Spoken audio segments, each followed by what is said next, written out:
Bismillahirrahmanirrahim. Assalamualaikum warahmatullahi wabarakatuh.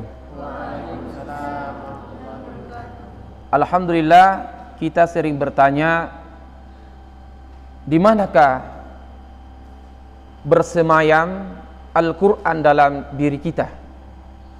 Apakah di otak atau di mana? Oleh karena itu Allah Subhanahu wa taala berfirman, bal huwa ayatum bayyinatun fi suduril ladzina utul ilma. Dalam surat Al-Ankabut surat ke-29 ayat 49 ini Allah Subhanahu wa taala berfirman,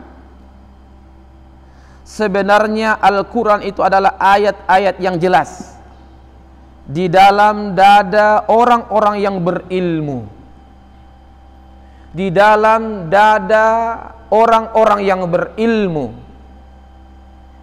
Dua kata di sini adalah dada dan orang yang berilmu.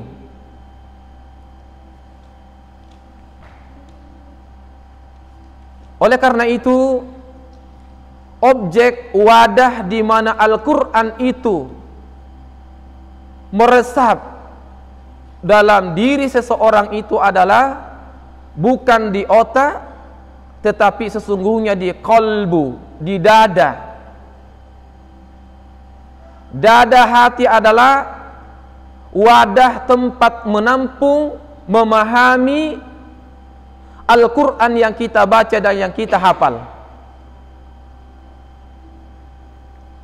Hal ini sesuai dengan firman Allah Subhanahu wa taala, innahu laqur'anul karim, nazala biruhil amin. Sesungguhnya Al-Quran ini adalah mulia dan dari sisi Allah Subhanahu wa taala. Nazala biruhil amin, diturunkan melalui malaikat Jibril kepada Rasulullah sallallahu alaihi wasallam. Ala qalbika, Allah Subhanahu wa taala tidak mengatakan ala aklika, tetapi ala qalbika litakuna minal munzirin bilisanin arabiyyum mubin.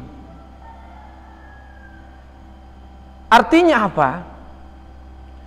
Ketika kita ingin mampu dan dapat Al-Quran itu berada pada dalam diri kita, hafalan kita kuat dan sebagainya, yang pertama yang dilakukan adalah tazkiyatun nafs, mensucikan jiwa hati kita dari amradul qulub,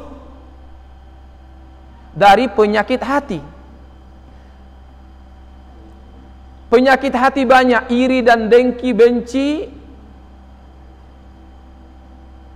dan banyak penyakit-penyakit lainnya, yang terutama bagi penuntut ilmu adalah hubbud dunya, hubbun nisa, cinta pada wanita, cinta harta. Itu adalah bagian-bagian daripada penyakit-penyakit hati yang menjadi penghalang Al-Quran itu masuk dalam hati kita. Kalau mau Al-Quran itu ada pada diri kita, maka kita harus meningkatkan hati kita dari qalbul mayyit, hati yang mati, kepada qalbun hayyun, dari hati yang mati yang keras ke hati yang hidup.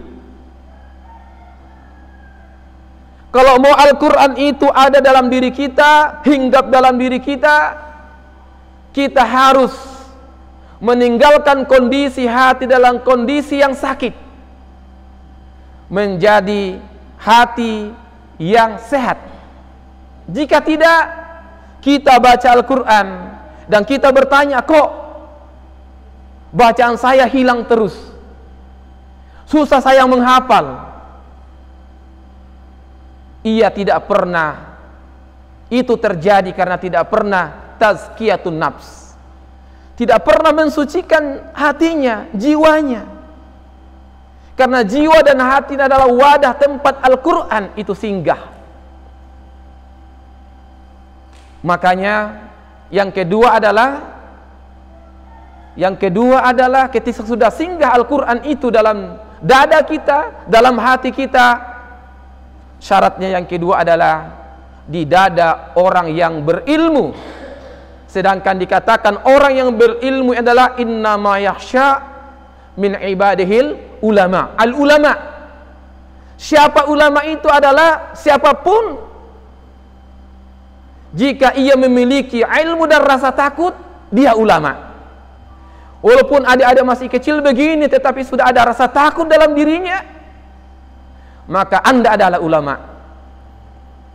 Walaupun sudah surbannya, pakaiannya, titelnya, gelarnya, kalau tidak ada rasa takut kepada Allah Subhanahu wa taala, bukan ia ulama.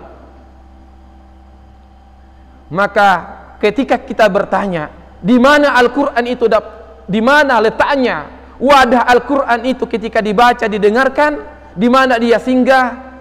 Katakan di dada orang-orang beriman dan berilmu. Oleh karena itu, kalau kita mau hinggap menyerap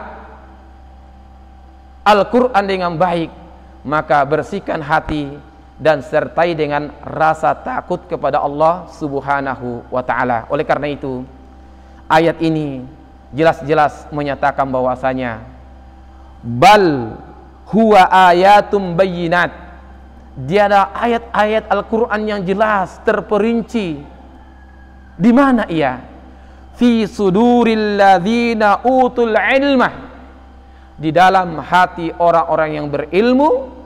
Sedangkan dikatakan di surah Al-Jumu'ah, huwallazi ba'asal fil ummiyina rasulan minhum yatslu alaihim ayati. Yatslu tilawah, fase tilawah. Wa yuzakkihim. Harus mengadakan tazkiyah dulu baru ta'lim. Wa yu'allimul kitaba wal hikmah. Setelah kita tazkiyah, baru kita mampu dan bisa ta'lim Al-Quran dan ta'lim hikmah dan sunnah Rasulullah sallallahu alaihi wasallam. Mudah-mudahan kita ayat ini memberikan gambaran bahwa kita, oleh karena itu mari kita tazkiyah dan mari kita tazkiyatun nafs supaya kuat jiwa kita mengembang, menyerap, meresap Al-Quran ini dan tahan lama Al-Quran dalam dada kita, dan harus disertai dengan khasyah, takut kepada Allah Subhanahu wa ta'ala sebagai ciri orang-orang yang dikatakan ulama. Demikianlah, mudah-mudahan bermanfaat. Assalamualaikum warahmatullahi wabarakatuh.